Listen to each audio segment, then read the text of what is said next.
So we're going to move on to the HiB and the Prevnar. So we've done hepatitis B, diphtheria, tetanus, and pertussis. We're going on to HiB. Okay, what H flu is? Okay, it's this particular vaccine is for a bacterial infection caused by a bacteria called Haemophilus influenza type B. And during the 1990s, it was the most common cause of bacterial meningitis in kids under the age of 5. And there were about 12,000 cases a year. Up to 5% of kids died from it. Neurological complications were seen in up to 35% of survivors. And most of the neurological complication was hearing loss. That was the most common thing that was seen. Now the good news is that since the HiB vaccine was introduced, in 1991, the incidence of HiB meningitis has declined by at least 95%. I mean, the incidence rate has gone down to like almost zero. And I remember that.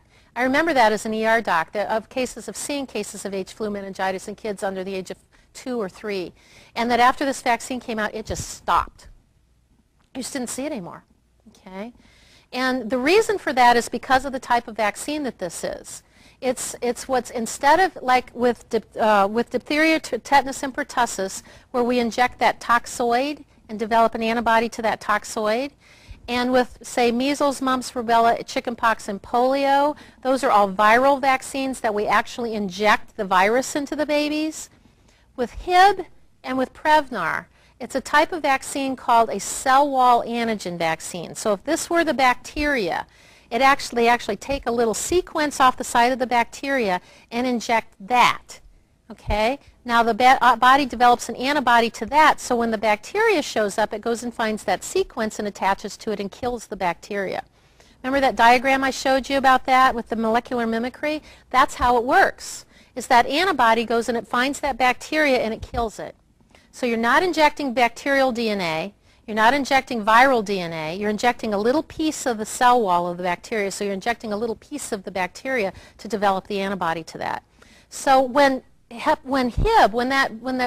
H flu type B was around, and we had a lot of it around, that those bacteria, those antibodies could go and find it and kill it, we killed it in a lot of those kids. And the HiB came out, the good form of HiB that we're using now came out in 1991. When that happened, that incidence of that bacteria just went away. We just killed it. It just all went away. So that was a good thing. I mean, we stopped seeing that meningitis in those kids during that period of time. Now, H flu as a bacteria is just not cultured anymore. You just don't see it. It's just gone. Now, the bad news about that is that they studied over 200,000 kids, and most of this was done in South America, and they looked at doses of kids that had somewhere between 1 and 4 doses of the HiB vaccine. And after 7 years, the group receiving 4 doses had a statistically significant increased rate of type 1 diabetes compared to children who did not receive the vaccine. Almost all cases of diabetes occurred 3 to 4 years after vaccination. Okay?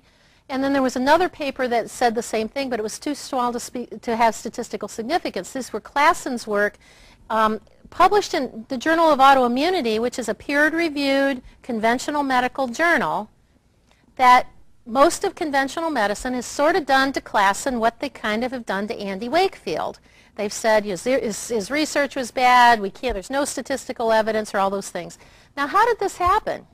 Well, we've already talked about it. It's like that. It's that molecular mimicry thing. You know, we've got those antibodies to that HiB bacteria. There's no more there's no more H flu bacteria floating around. Do you think there's a possibility that they find that sequence on the pancreas and goes and starts to kill it? Because that ABC sequence, like we had off of that diagram, is the same thing on the pancreas as on the bacteria. Okay, we have and now the other bad news is that we have great concern for the increasing prevalence, relatively or absolutely, of the penicillin-resistant pneumococcus bacteria, the strep bacteria, because we've killed off all the gram-negative HiB. So we had this balance between H flu and strep, and the gram-negative, the H flu, and the gram-positive strep kind of kept each other in balance, and we took away the gram-negatives, so now the gram-positives are all kind of going crazy. So now what do we do with that? And we need a new vaccine. Okay? And now what we need is another vaccine to kill off all the gram-positives. Okay? And there's more than 80 different kinds of those, and they've had some, and the pneumococcal meningitis has been associated with a really low rate of mortality. Is it reasonable to expect your child could be one of these victims? Could it be one of those people? Well, let me see what the CDC says about that. invasive pneumococcal infections are more likely to occur when predisposing conditions exist. Immune deficiency, cancer, congenital abnormalities, HIV, some viral respiratory infections that are really serious, spleen dysfunctions, no spleen, or organ transplants. Now, if your kids have any of those, they're at high risk, they're at higher risk of having strep meningitis. If they don't have those, they're at pretty low risk. So is it really real to think that we need to have the Prevnar to protect your kids from invasive strep disease? Most healthy kids, especially infants, don't have those conditions, so they're not going to be at high risk. Do you follow that? Okay. So what's in Prevnar? Well, Prevnar contains 7 different strains of strep pneumonia, so that's like getting 7 vaccines in one shot. Okay. Each strain is grown in soy, purified with cell wall antigens treated with chemicals, and then bound to diphtheria, so kids get another whole dose of diphtheria with that. And each dose contains bacteria and diphtheria stuff. In addition, each dose of Prevnar has 1.25 or 0.125 milligrams of aluminum, considered neurotoxic in humans. And the American Academy of Pediatrics says aluminum is now being implicated as interfering with a variety of cellular and metabolic processes in the nervous system and other tissues.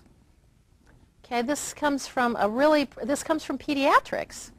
It's from, the Journal of Pediatrics saying, gosh, we need to be looking at this aluminum issue. Now, here's a news flash, okay?